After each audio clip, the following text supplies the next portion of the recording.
Hello అండి. అందరికీ నమస్తే. అందరూ ఎలా ఉన్నారు? బాగున్నారా? నేనైతే చాలా చాలా బాగున్నాను. మీరు కూడా బాగుండాలని మనస్ఫూర్తిగా అయితే కోరుకుంటున్నాను. ఈరోజైతే చాలా వర్షం పడుతుందండి. ఇంకా నిన్న కూడా పడింది. నైట్ నుంచి అయితే మస్తు వర్షం అయితే పడుతుంది. వర్షం పడ్డా కూడా ఆడవాళ్ళు తమ పనులను చేసుకోవాలి కదా! అందుకోసం అనేసి కొంచెం లేట్‌గానే లేసాను. అంటే 6:30కి అలా లేసాననమాట. ఆల్రెడీ చాలా వర్షం పడుతుంది కదా అని చెప్పేసి 6:30కి అయితే లేచి నా పనులైతే స్టార్ట్ చేశాను. ఇంకా మా పిల్లలు కూడా లేసారు కానీ మా ఆయనకు ఈరోజు వర్క్ లేదనమాట. ఇంకా అందుకోసం అనేసి మా ఆయనకైతే అప్పచెప్పేసి నేనైతే బయట వాకిలైతే ఊడ్చుతున్నాను. ఇంకా వాకిలి ఊడ్చిన తర్వాత అంటే ఈరోజు ఇది థర్స్‌డే వ్లాగ్ అనమాట. ఇంకా వాకిలి మాత్రమే ఊడ్చుకుంటున్నాను ఈరోజు. అలకైతే ఏం చల్లట్లేదనమాట. ఇంకా వర్షం అయితే పడుతుంది. ఇంకా ముందుకు ఆకిలి ఊడవనికి కొంచెం అయితే గొడుగు పట్టుకొని అయితే ఊడవాలన్నమాట. ఇంకా ఇంట్లో సింక్ ఉంటే కనుక మనం బోళ్ళకు ఇంకా ఏదైనా వాటర్ కోసం అని బయటకు వెళ్ళాల్సిన అవసరం ఉండకుండా ఇంట్లోనే అన్ని పనులు చేసుకోగలిగే వాళ్ళం. కాకపోతే మా ఇంట్లో ఏంటంటే ఇంకా సింక్ ఉంది కానీ వాటర్ కనెక్షన్ అయితే ఇవ్వలేదన్నమాట. అందుకోసమని ఇంకా బోళ్ళకు ఇంకా బట్టలు పిండనీకి బయటనే పనులైతే చేసుకోవాలి. ఇంకా బట్టలైతే కొంచెం లేట్‌గానే పిండుతాను. ఎందుకంటే బట్టలు పిండేసరికి మొత్తం తడిచిపోతాను కదా! అందుకోసమని ఆ బట్టలు పిండేటప్పుడు మనం స్నానం చేసే ముందు బట్టలు పిండేస్తే సరిపోతుందని చెప్పేసి ఈరోజైతే బట్టలైతే లేట్‌గా పిండుదామనేసి అనుకుంటున్నాను. ఈ వర్షం పడ్డ రోజైతే మస్తు లేట్ అయిపోతుందనమాట ఊడవనీకి. ఎందుకంటే చిన్న చిన్న ఆకులు పడ్డా కూడా వాకిట్లో అవి అలాగే ఆకిలికి అతుక్కుపోయి ఉంటాయి. అవి ఊడవనీకి కొంచెం ఎక్కువ టైం పడుతుందనమాట. నార్మల్ డేస్‌లో టకటక ఊడ్చేసుకొని వెళ్ళిపోతాం. ఇంకా వర్షం పడుతుంది కాబట్టి ఆకులైనా చెత్త అయినా ఏదైనా కూడా ఆకిలికి అట్లనే అతికిపోయి ఉంటుంది. అందుకోసమని ఇంకా వాకిలి మెల్లమెల్లగా ఊడ్చేసుకున్నాను. ఊడ్చేసుకున్న తర్వాత ఇల్లు అయితే ఊడుస్తున్నాననమాట. ఇంకా ఇల్లు ఊడ్చే ముందే బోళ్ళైతే బయట పెట్టేసి వాటర్ పోసి అయితే నానబెట్టేసుకున్నాను. ఇంకా ఇల్లు ఊడ్చుకోవాలి. ఇంకా ఇల్లు ఊడ్చేటప్పుడు కొంచెం అన్ని వస్తువులన్నీ జరుపుకుంటూ ఊడవడం నాకు అలవాటనమాట. ఇంకా ఆ వస్తువులు అక్కడనే ఉంచేస్తే అక్కడ చెత్త అలాగే ఉండిపోతుంది కదా! అందుకోసమని ఫస్ట్ ఊడ్చిన తర్వాత వస్తువులన్నీ ఊడ్చుకుంటూ తీసేసి మళ్ళీ ఏ ప్లేస్‌లో ఉన్న వస్తువుని ఆ ప్లేస్‌లో అయితే నేనైతే సెట్ చేస్తాను అనమాట. ఇంక అట్లా చేయడం వల్ల డస్ట్ కూడా వస్తువులకు పట్టుకొని అట్లాగే ఉండదు. ఇల్లు కూడా నీట్‌గా ఉంటుంది కదా! అందుకోసమని అలా అయితే చేస్తాను. ఇంకా ఈ కెటిల్‌లో అయితే వాటర్ అయితే హీట్ చేసి పెట్టాను. ఇంకా మా చిన్నోడి ఫీడింగ్ బాటిల్స్ ఉంటాయి కదా! వాటి కోసం అనేసి కెటిల్‌లో అయితే వాటర్ అయితే పెట్టేసుకున్నాను. కొంచెం సేపు కడిగే ముందు ఈ హాట్ వాటర్ అనేవి డబ్బాలో పోసి కొంచెం సేపు అయితే నానబెట్టేసి పక్కకైతే పెడతాననమాట. నానబెట్టేసేసరికి అందులో ఉన్న పాలు అట్టు మొత్తం నానిపోతుంది కదా! మనం వాష్ చేసేటప్పుడు అంటే కొంచెం సర్ఫేసి వాష్ చేసుకునేటప్పుడు అట్టు అనేది ఆ డబ్బాకి పట్టుకోకుండా అంతా వెళ్ళిపోతుందనమాట. ఇంకా డబ్బాలైతే పక్కకైతే పెట్టేశాను. డైలీ మార్నింగ్ అయితే కడిగేసి పెట్టుకుంటాను. ఇంకా డైలీ ఒకసారి కడుగుతాను. మార్నింగ్ ఒక డబ్బా వాడతాను. మళ్ళీ నైట్ ఇంకొక డబ్బా వాడతాను. మళ్ళీ అవి 2 కలిపి మళ్ళీ నెక్స్ట్ డే మార్నింగ్ అవైతే క్లీన్ చేసుకుంటాననమాట. ఇంకా తర్వాత బోళ్ళైతే తోమేస్తున్నాను. ఇంకా వర్షం అయితే పడుతుంది. అందుకోసమని ఇంకా అక్కడ బోళ్ళు తోమే దగ్గర అయితే తోమట్లేదు. ఇంకా ఇంటి ముందే తోముకుంటున్నాను. గొడుగు పట్టుకొని వాటర్ అయితే తీసుకొచ్చుకొని ఇక్కడైతే పెట్టేసుకున్న తర్వాత బోళ్ళైతే తోముకుంటున్నాను.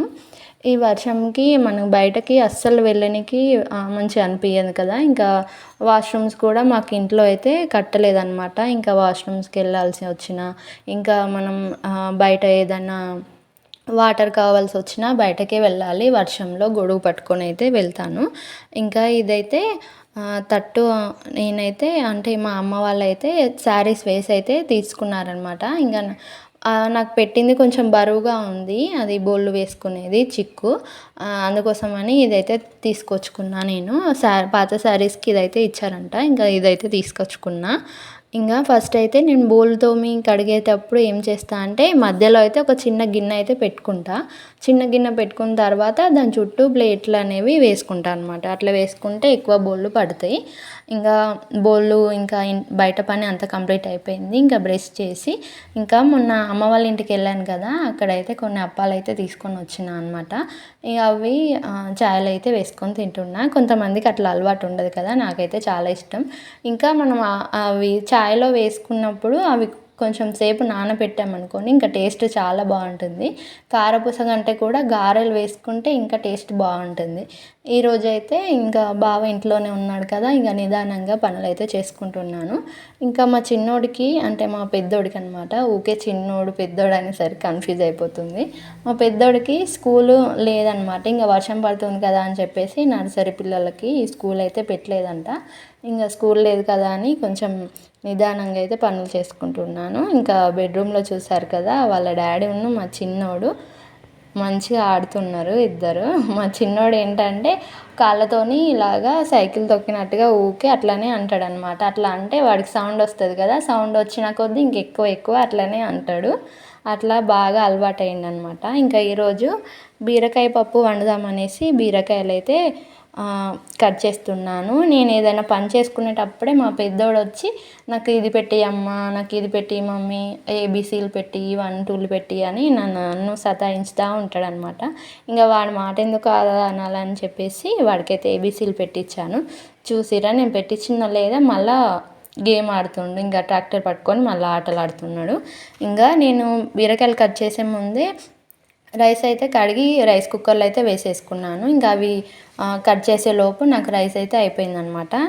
ఇంకా ఇట్లా ఏదైనా నేను వర్క్ చేసుకునే ముందే ఫస్టే బియ్యం అయితే కడిగి రైస్ కుక్కర్లో వేసేస్తాను. ఇంకా వర్క్ కంప్లీట్ అయ్యేలోపు రైస్ కూడా అయిపోతుంది కదా, అందుకోసమని ఏదైనా వర్క్ చేసే ముందు పెట్టుకుంటాను అనమాట. ఇంకా తర్వాత బీరకాయ పప్పు అయితే వండుతున్నాను. బీరకాయ పప్పు కంటే కూడా బీరకాయ ఎగ్ అయితే కర్రీ చాలా బాగుంటుంది. అంటే ఎగ్స్ కొట్టిపోయాలన్నమాట. అంటే బాయిల్డ్ ఎగ్స్ కాదు, కొట్టిపోస్తే ఇంకా టేస్ట్ బాగుంటుంది.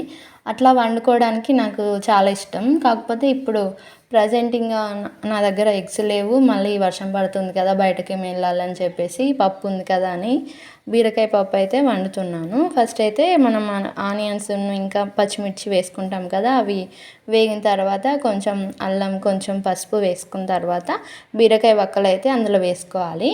బీరకాయ వక్కలు అందులో వేసుకున్న తర్వాత అవి కొంచెం వాటర్ ఉంటాయి కదా, వాటర్ మొత్తం పోయేదాకా అట్లనే మనం కొంచెం సేపు వేయించుకోవాలన్నమాట. వేయించుకున్న తర్వాత వాటర్ మొత్తం పోయిన తర్వాత అప్పుడు పెసరపప్పు అయితే యాడ్ చేసుకోవాలి. నేను బీరకాయ పెసరపప్పు వండుతున్నాను కాబట్టి పెసరపప్పు అయితే వేసుకుంటున్నా. పెసరపప్పు వేసుకున్న తర్వాత కొంచెం కారం వేసుకోవాలి. కారం మేమైతే కొంచెం ఎక్కువనే తింటాము, అందుకోసమని కొంచెం ఎక్కువనే వేసుకున్నా. కారం ఉప్పు వేసుకున్న తర్వాత కొన్ని వాటర్ పోసి ఎసరు పెట్టుకొని కొంచెం సేపు అయితే మూత పెట్టి మగ్గనివ్వాలి. ఇంకా మనకైతే బీరకాయ కర్రీ అయితే రెడీ అయిపోయింది. ఇంకా నేను కర్రీస్ వండేటప్పుడు ఇట్లాగా ఆయిల్ చిమ్ముతుంది కదా, అదంతా ఇట్లా క్లీన్ చేసుకుంటాను అనమాట. క్లీన్ చేసుకోకపోతే అది అలాగే జిడ్డులాగా అట్లనే పట్టుకొని ఉంటుంది. ఇంకా ఆషాఢం వచ్చి దాదాపు ఒక 20 days అయిపోతుంది అనుకుంటా. ఇంకా ఆషాఢం స్టార్టింగ్లోనే పెట్టుకోవాలి గోరింటాకు. ఇంకా నేనైతే ఇప్పుడైతే పెట్టుకుంటున్నాను. మా బావనైతే తీసుకొని రమ్మంటే కొన్ని మండలు అయితే వీడ్చుకొని వచ్చాడు. ఇంకా అవైతే మొత్తం రిల్లేసి ఇంకా అవైతే మిక్సీకి పట్టలేదు. ఇంకా నేనే రోట్లో దంచేసుకున్నాను అనమాట. దంచేసుకునేసరికి ఇంకా మా ఇంటి వెనక వాళ్ళైతే పిలిచారు. ఎందుకు పిలుస్తున్నారని వెళ్తే వాళ్ళైతే చేప ఉందంట, చేప కోసుకొని వంట చేసుకుంటారా అనేసి అడిగితే మేమైతే తీసుకొచ్చినాం. ఇంకా అదైతే ఆలుగు చేప అంట. ఇంత సన్నం ఉంది చూడండి, చూడడానికి పాము లాగానే ఉంది సేమ్. ఇంకా ఇది తింటే కొంచెం నడుము నొప్పి లేస్తుందంట, అందుకోసమని అదైతే వండలేదు. పాపం మా బావ చాలా కష్టపడి దాన్ని అయితే కడిగి క్లీన్ చేసి ముక్కలు కూడా కట్ చేసిండు. గోరింటాకు నేనైతే కొంచెం ఇంకా చింతపండు వేసి అయితే అంటే దంచుకున్నాను అనమాట. చింతపండు వేసి దంచుకుంటే ఎర్రగా పండుతుందని చెప్పేసి చింతపండు అయితే వేసుకున్నాను. పాత చింతపండు అయితే వేసుకున్నా, అది మొత్తం బ్లాక్ కలర్లో ఉందన్నమాట. ఇంకా చింతపండు వేసుకుంటే కలర్ బాగా వస్తుందని చెప్పేసి అదైతే వేసుకున్నాను. నేను ఈవినింగ్ పని ఏదైనా కూడా టీవీ చూసుకుంటూ చేసుకుంటా అనమాట. ఎలా పండింది అనేది నెక్స్ట్ వీడియోలో షేర్ చేస్తాను. మరొక వీడియోతో మళ్ళీ కలుస్తాను. అంతవరకు మన ఛానల్ని సబ్స్క్రైబ్ చేసుకోండి. Thanks for watching.